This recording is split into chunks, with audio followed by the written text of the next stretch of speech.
Satyendra science classes मिलसमा में आपका स्वागत है। तो जैसे कि छात्रों मैंने बताया था कि मैं आज आपको मिलवाऊंगा ऋषि सुश्रुत से और ऋषि चरक से।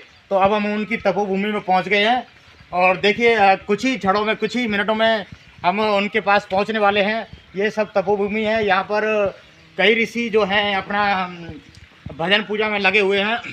तो समय रहते हुए हम बात करते हैं, देखते हैं। सामने देखिए कोई रिसीवर हैं, वो अपना तप कर रहे हैं और मैं उनसे निवेदन करूँगा कुछ बताएं। रिसीवर को प्रणाम। रिसीवर, आप बताएंगे कि यहाँ जो सुश्रुत ऋषि हैं उनकी तपोभूमि किधर है, वो कितनी दूर पर है? मतलब 1 किलोमीटर दूरी पर हैं, सामने जंगल झाड़ियों में तप कर रहे हैं। हाँ, तो बहुत बहुत धन्यवाद रिसीवर, आपको नमस्कार, प्रणाम।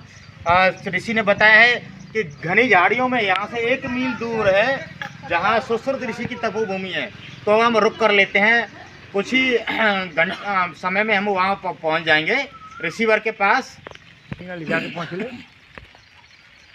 देखिए कैसा सुंदर दृश्य है और हम ऋषि सुश्रुत के आश्रम में पहुँच गए हैं। यहाँ प्रकृति है, हरियाली है, कितनी शांति है। और आज हम उनसे साक्षात दर्शन करेंगे और धन्य होंगे और बात करेंगे कि उन्होंने अपने जीवन में भारतीय विज्ञान के लिए क्या किया है। सामने लगता है ये सुश्रुत ऋषि का ही आश्रम है। तो मैं उनसे निवेदन करता हूँ। रिसीवर प्रणाम। तो रिसीवर, क्या मुझे आज्ञा दे सकते हैं आप, कुछ समय आपसे कुछ बात करने का? जी अवश्य, विराजिए।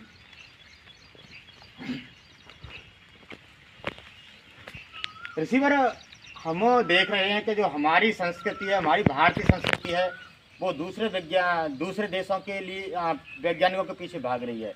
तो हम जानना चाहते हैं कि हमारे भारत में भी ऐसे बहुत से ऋषि हुए हैं, आप जैसे महान ऋषि हुए हैं जिन्होंने विज्ञान के लिए बहुत कुछ किया है। तो आप रिसीवर अपना बताएं जीवन परिचय, आप किस वंश से हैं महाराज? देखिए, मेरा नाम सुश्रुत ऋषि है और मैं सूर्यवंश में उत्पन्न हुए ऋषि विश्वामित्र जी का वंशज हूँ। हमारी जो शिक्षा संपन्न हुई है वो धन्वंतरी आश्रम से संपन्न हुई है। देखिए अभी रिसीवर ने बताया कितने ये महान कुल है इनका। ये हमारे जो हैं ऋषि विश्वामित्र के वंशज हैं। जो ऋषि सुश्रुत हैं विश्वामित्र के वंशज हैं। ये आपके लिए एक प्रश्न बन सकता है, आपसे पूछ सकता है कि सुश्रुत ऋषि किस ऋषि के वंशज थे। तो सुश्रुत ऋषि जो है विश्वामित्र के वंशज थे। दूसरा उन्होंने बताया कि जो सुश्रुत ऋषि थे उन्होंने शिक्षा कहाँ ग्रहण की। तो इसका आंसर स्वयं ऋषि ने दिया है कि उन्होंने सर्वप्रथम शिक्षा थी वो धन्वंतरी के आश्रम में प्राप्त की थी। मैं उनसे और आगे बात करना चाहता हूँ कि उन्होंने किस पर और अधिक प्रयोग किया। तो जो सुश्रुत ऋषि पर बताएं कि आपने किस क्रिया में किसके बारे में अधिक जानकारी दी? देखिए, हमारा जो ज्ञान है वो शल्य चिकित्सा प्रधान ज्ञान है। शल्य क्रिया से पूर्व जो उपकरण होते हैं उनको गर्म पानी से अच्छी तरह धोना चाहिए।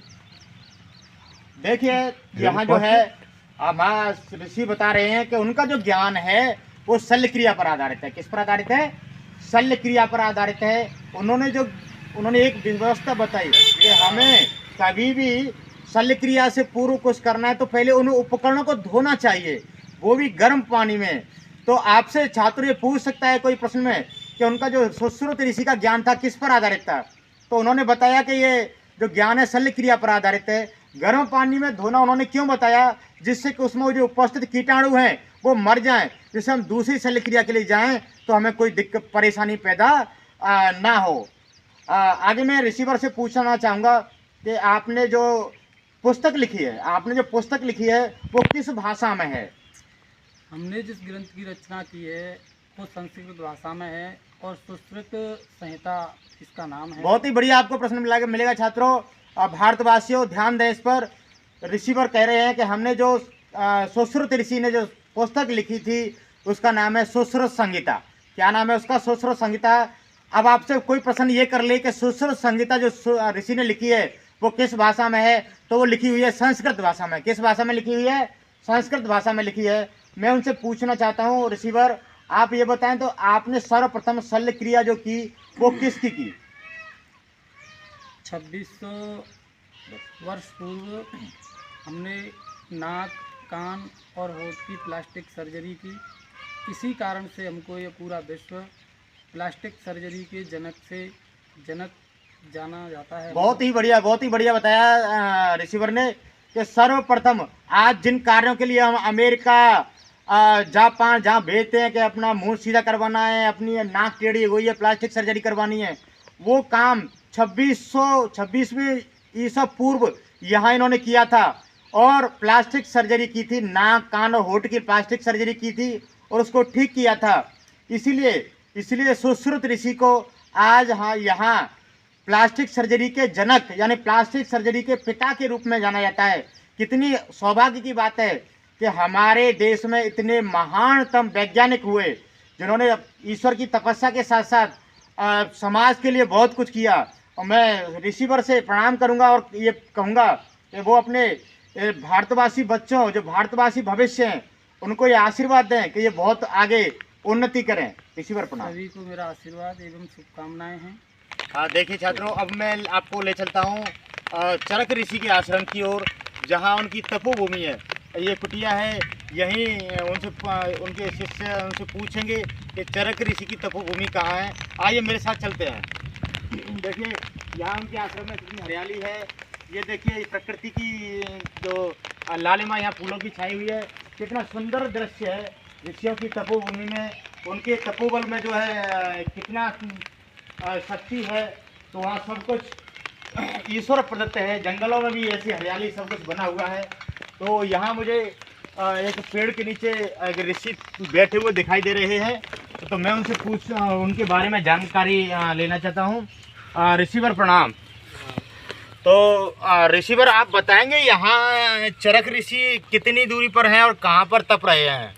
करीब 2 मील दूर एक घने जंगल में तप रहे हैं। अच्छा। तो ऋषिवर बता रहे हैं कि यहाँ से घना जंगल पड़ेगा और जैसे ही हम घने जंगल को पार करेंगे ऋषि चरक की जो तपोभूमि है वहाँ हम ऋषि चरक से बात हो पाएगी। अच्छा, हम अब बात करते हैं। ऋषिवर प्रणाम। चलते हैं ऋषि चरक की ओर। अब देखिए हम घनी झाड़ियों को पार करते हुए जो महर्षि चरक हैं उनके आश्रम की ओर जा रहे हैं और सामने मुझे लग रहा है कि महर्षि चरक बैठे हुए हैं। प्रणाम ऋषिवर। तो महर्षि आप यहाँ इस जंगल में तप कर रहे हैं, तो मैं जानना चाहूँगा कि आपने इस दुनिया के लिए, ईश्वर की प्राप्ति के लिए भजन किया है और आपने इस दुनिया के लिए बहुत कुछ दिया भी है। तो एक आपका नाम चरक क्यों पड़ा, उसके बारे में आप मुझे बताएं। मैं रोगियों के इलाज के लिए चलता ही रहा, इसलिए मेरा नाम। बहुत ही बढ़िया। रिसीवर कह रहे हैं ये मोस्ट प्रश्न हो सकता है। आप ध्यान करें छात्रों कि रिसीवर ने कहा है कि मेरा नाम चरक क्यों पड़ा, क्योंकि मैं रोगियों की सेवा के लिए लगातार चलता रहता था, इसलिए जो है ना मेरा नाम पड़ा चरक।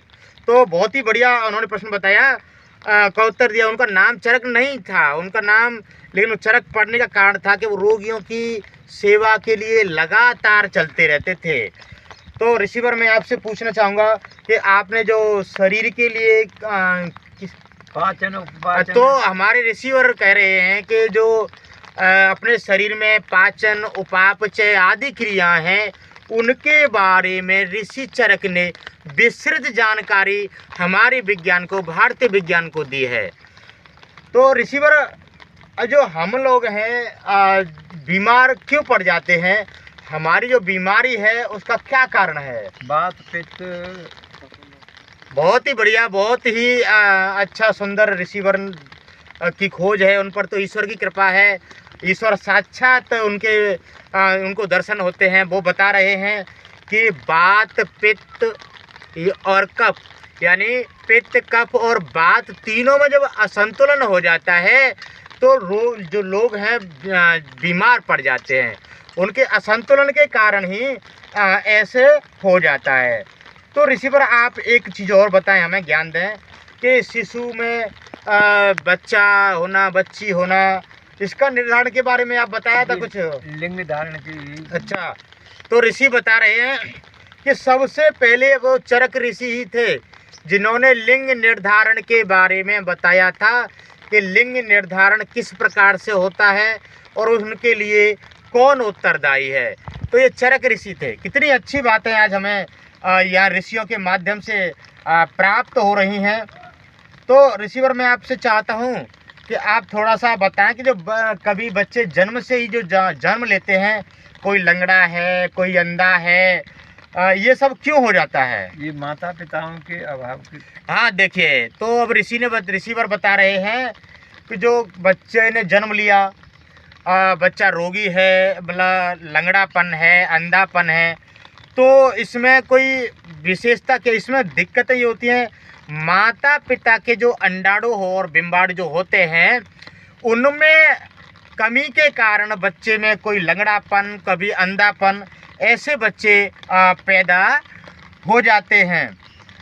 तो रिसीवर, क्या आप रोगियों का इलाज करते थे? तो रोगी तो आपको मिलते होंगे, कोई चारपाई पर पड़ा हुआ है, किसी का फटा बिस्तर है, किसी के भोजन करने के लिए वहाँ कुछ नहीं है, तो कोई गंदगी में पड़ा है। तो क्या आप इसके बारे में कोई जानकारी बाहर देते थे? नहीं, ऐसी बहुत ही बढ़िया बता रहे हैं। रिसीवर कह रहे हैं कि जो रोगियों की जो मनोदशा होती है, उनकी घर की व्यवस्था होती है, उसको कभी भी बाहर नहीं बताना चाहिए, क्योंकि तो वो तो रोगी है, वो अपने आप को नहीं संभाल पा रहा है, उसने शौच कर रखा है, या उसके लिए भोजन नहीं है, या उसको फटे कपड़ों में है।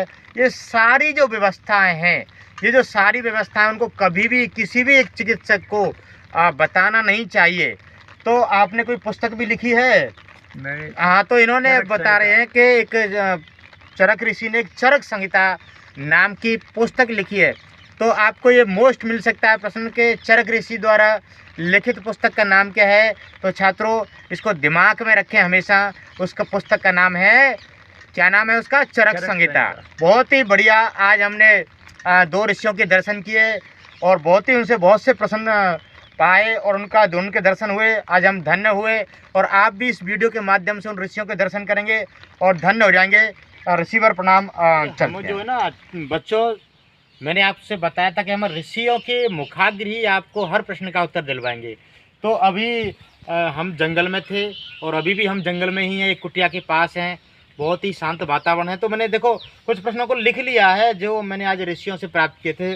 तो जो ऋषि सुश्रुत थे, तो ये प्रश्न निकलता है ऋषि सुश्रुत कौन से ऋषि के वंशज थे? तो ध्यान रखें छात्रों, ऋषि सुश्रुत जो थे विश्वामित्र ऋषि के वंशज थे। मैंने उनसे पूछा था उन्होंने कहाँ पर शिक्षा प्राप्त की थी। तो जो ऋषि सुश्रुत थे उन्होंने धर्मांतरी के आश्रम में शिक्षा प्राप्त की थी। उन्होंने हमें शल्य चिकित्सा का ज्ञान दिया था और उन्होंने बताया था कि जो शल्य क्रिया से पूर्व उपकरणों को ना गर्म पानी में अच्छी प्रकार से धो लेना चाहिए, जिससे क्या होता है उसके जो रोगाणु हैं वो मर जाते हैं। फिर मैंने उनसे बात की थी कि जैसे पहले कोई दवा तो नहीं थी, आप रक्त का थक्का जो जमने से रोकने के लिए क्या करते थे? तो उन्होंने बताया कि हम जो है पहले विषहीन जोक, जिनमें जहर नहीं होता, विषहीन जोकों का उपयोग रक्त का थक्का जमने से रोकने के लिए करते थे। बहुत ही अच्छी व्यवस्था उन्होंने उत्तर दिए। तो मैंने उनसे पूछा क्या आपने कभी शल्य क्रिया की है?